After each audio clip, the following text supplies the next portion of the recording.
Please. A knight lives to serve, to protect, to sacrifice. There is no greater calling.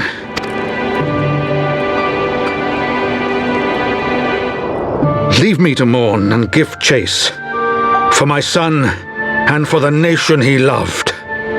Go!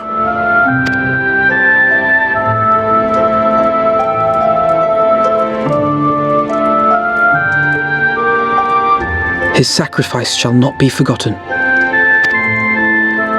My son.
My friends, I am in your debt.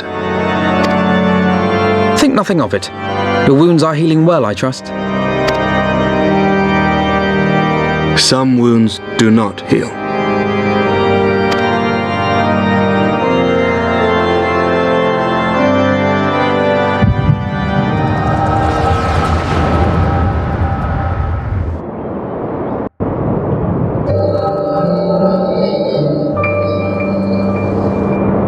The founding, the scriptures, 1,000 years of lies, all to deceive the common man. Nay, our own brothers and sisters. For the blood of the Knights 12 flows within all our veins. You knew this to be true. You knew, and you concealed it.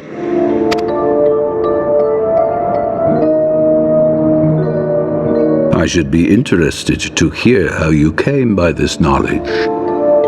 But yes, you have the right of it.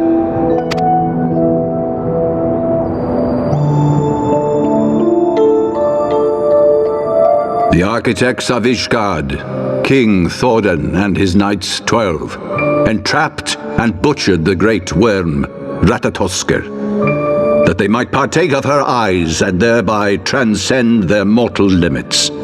Upon learning of their treachery, Nidhogg was consumed with a murderous and justified rage. I dare say you know what followed. The great worm slew the king and half of his knights. Aye, but Nidhogg was subdued, and his eyes plucked from their sockets by the knights that remained. Their one mistake was to show mercy, for from his brother Hreisvelge did Nidhogg receive a new eye, thus rejuvenating his form and empowering him to embark upon an eternal quest for vengeance. Whilst Thorden's son Haldreth took one of Nidhogg's eyes and learned to wield its power in defense of his people. Thus was the first Azure Dragoon born, and ever since that time, his honored successors have risen to drive Nidhogg from our lands whenever the worm has returned to plague us.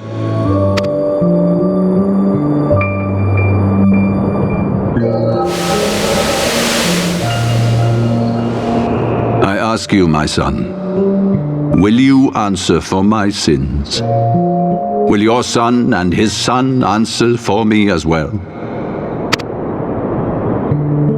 What do you mean? If a man cannot atone for his sins in the course of his all too fleeting life, must his progeny then be held to account? Must every subsequent generation be judged as well? Thorin's betrayal of Ratatoskr was an unconscionable, unforgivable sin. Should we then, as his descendants, meekly surrender ourselves to an eternity of punishment? Nay, say I. I would not see our children sacrificed in a vain attempt to appease an implacable foe. Dragons are not like us, my son. To they who live forever, the wrongs of antiquity are as those of yesterday. No reparations shall ever suffice. This fact alone should serve as ample justification for our actions. Yet some refuse to see it as such. For men like you, who yearn to commit themselves to a nobler cause, a more compelling narrative is required. This is your solution. This is how you protect our people. You have given us a lost cause, a death sentence. With your compelling narrative, you but doom our countrymen to give their lives for a lie. And they do so gladly. Highborn and lowborn alike are proud to serve, to fight and die for their country.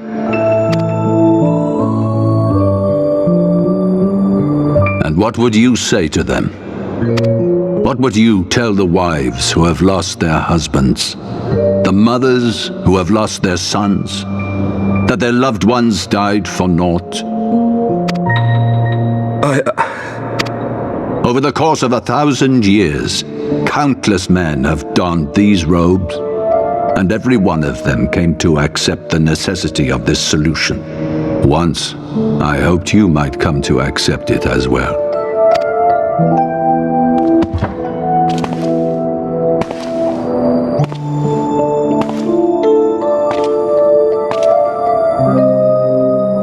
Do not despair, my son. Soon I shall free us from the sins of antiquity and bring about the change you so fervently desire.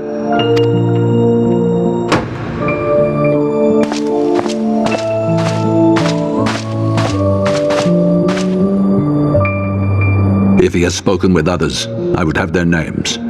Escort him to a cell and question him thoroughly. Your Eminence.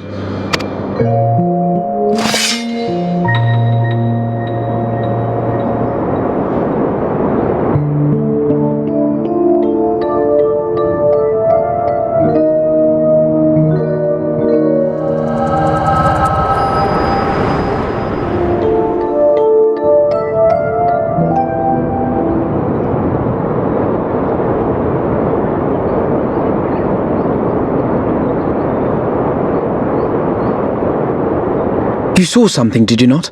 A vision of the past?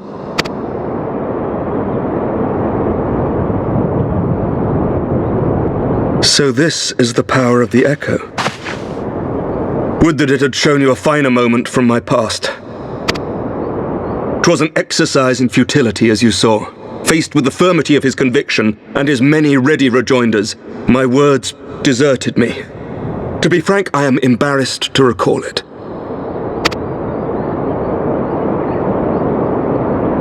A friend once impressed upon me the importance of differentiating between words, deeds, and beliefs. Were he here, I suspect he would judge your father's conviction to be no more than rank self-serving delusion. Even so, I cannot help but wonder what manner of change he intends to bring about. I have given some thought to that as well. During the battle within the vault, the Heaven's Ward demonstrated strange and unnatural abilities. Aye, the manner in which Sir Zephyrin struck down Lord Haurchefant was unlike anything I've ever seen before. The spectacle called to mind King Thordan and his Knights 12 as they are depicted in scripture, holy powers and all. Mere fabrications, which have become objects of faith, instilled with the belief of countless devoted souls. 7 hells! If Lady Iceheart can use her own body as a vessel for summoning, I see no reason why others could not. Are the Heaven's Ward truly so reckless? Unbelievable! As they fled, my father spoke of Aziz La. Though I know not what he intends, I fear no good shall come of it. His ambitions are too great, and his minions too powerful. We must find the Heaven's Ward and stop my father before it is too late.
the northern reaches of the Sea of Clouds, where countless isles yet remained uncharted.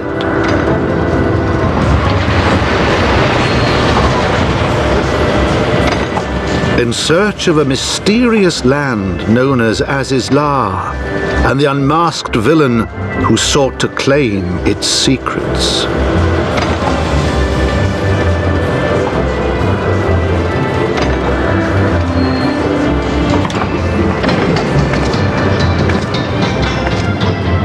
Oblivious to the new threat which followed in their wake, they came.